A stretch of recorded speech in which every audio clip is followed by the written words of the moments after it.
Razia Sultan, the warrior queen of Delhi, in the heart of medieval India. When the Delhi Sultanate was still young and the land was divided by wars, ambitions, and traditions, there lived a woman whose courage and wisdom would one day echo through centuries. Her name was Razia Sultan, the first and only female ruler of Delhi. Her story is one of bravery, intelligence, sacrifice, and a deep desire to bring justice to her people in a time when women were not even allowed to dream of power. Razia was born around 1205, the daughter of Sultan Iltutmish, the ruler of Delhi and one of the most capable kings of the slave dynasty. From the beginning, Razia was not like other girls of her time. While her brothers played and idled, she spent hours in the royal court listening to discussions about politics, trade, and battles. Her father noticed her sharp mind and thirst for knowledge. She was educated in everything a prince would be: history, philosophy, Persian literature, statecraft, and even warfare. She learned to ride horses, handle swords, and command soldiers. Her tutors often said that Razia possessed the mind of a king and the heart of a warrior. As Razia grew older, her intelligence and bravery became known to everyone in the palace. She often accompanied her father in the court, and on several occasions, when Iltutmish was away on campaigns, she was trusted to handle affairs of the kingdom. The courtiers and nobles were surprised at how wisely she judged disputes and how fearlessly she spoke to men twice her age. Even the people of Delhi began to admire her for her sense of justice and humility, but not everyone was pleased. Her brothers and some of the powerful nobles despised the idea of a woman gaining influence in the royal court. When Iltutmish saw the difference between his children, he knew none of his sons possessed the wisdom or discipline required to rule such a vast empire. They were spoiled, selfish, and interested only in pleasure. Razia, however, was different. He once told his ministers, "My sons are unworthy of the throne." But Razia is better than 20 sons. This statement shocked everyone. A woman as ruler of Delhi? It was unthinkable. The nobles murmured among themselves, and even some members of the royal family opposed the idea. But Iltutmish was firm. Before his death in 1236, he announced Razia as his successor. Unfortunately, after his passing, the nobles refused to accept a woman ruler and instead placed her brother Rukn-ud-din Firuz on the throne. Rukn-ud-din was weak and foolish. He cared more for entertainment and luxury than for his people. He spent his days in the company of singers and dancers, while his mother, Shah Turkan, ruled in his name with cruelty. She tortured nobles, punished servants without reason, and filled the treasury with wealth taken from the poor. The empire began to crumble. Governors of distant provinces rebelled, and chaos spread through Delhi.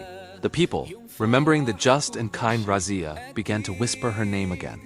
If only Razia were sultan, they said, Delhi would be saved. It was during a Friday prayer at the Grand Mosque that Razia made her move. She appeared before the people in plain clothes, not in royal attire, and addressed them directly.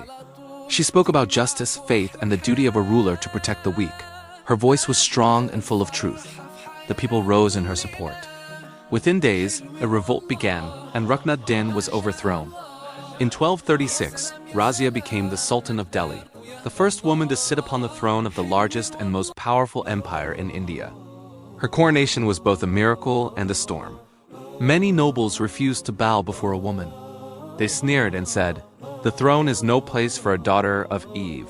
But Razia silenced them not with words, but with action. She rode through the streets of Delhi dressed in royal robes, sword by her side, commanding respect not as a woman, but as a ruler. She chose to be called Sultan instead of Sultana, saying, "The title Sultan has no gender. I rule not as a woman, but as a sovereign of Allah's people." Razia ruled with fairness and intelligence. She removed corrupt officers and appointed capable men, regardless of their background. She listened to the grievances of her subjects herself, often appearing in disguise to learn the truth of what went on in her city. She reduced taxes on farmers, encouraged trade, and supported education. She built schools, libraries, and mosques. Her reign became a symbol of justice and progress. But her boldness and independence made enemies among the Turkish nobles, known as the Chehalgani or the 40, who had long controlled the royal court. They could not tolerate a woman who did not bend to their will. Among the reasons for their growing hatred was Razia's trust in a man named Malik al-Tunya.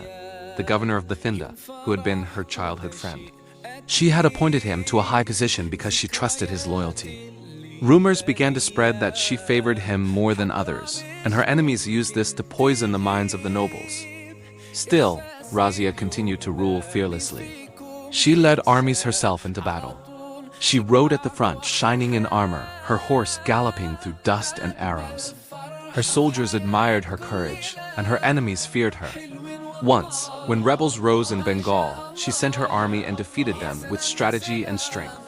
The name of Sultan Razia spread across India and even beyond. But her enemies in Delhi were plotting. A group of nobles rebelled against her, claiming she had brought shame by raising a man of lower birth, Malik Jamal ad-Din Yaqut, to the position of Emir of Abyssinia. They accused her of favoritism and dishonor. The situation worsened when Yaqut was killed in a trap set by jealous nobles, and Razia herself was captured by Altunia, who by then had joined the rebellion, either out of political pressure or misunderstanding. When Razia was brought before Altunia, she reminded him of their childhood friendship. She spoke of loyalty and the burden of ruling alone in a world that did not accept her. Altunia, seeing her courage and pain, realized his mistake. He apologized, and soon after they were married. Together, they decided to return to Delhi and reclaim the throne from the rebels. Razia and Altunia gathered their armies and marched toward Delhi. But by the time they reached the capital, another noble, Bahram Shah, had already declared himself sultan. Razia's forces were outnumbered, yet she refused to surrender without a fight. A great battle took place near Delhi. Razia fought bravely beside her husband, leading her soldiers with the same valor she had shown all her life. The sound of clashing swords filled the air, and dust rose like smoke across the battlefield. But fate was cruel. Her army was defeated. She and Altunia were captured. They were imprisoned in a small town near Kaithal. The once glorious queen who had ruled the Delhi Sultanate now sat in a dark cell, her royal robes torn and her crown gone. Yet even in chains, her spirit remained unbroken. She prayed, she planned, she dreamed of freedom once more. But treachery was waiting outside those prison walls. Some local soldiers, greedy for wealth, betrayed her.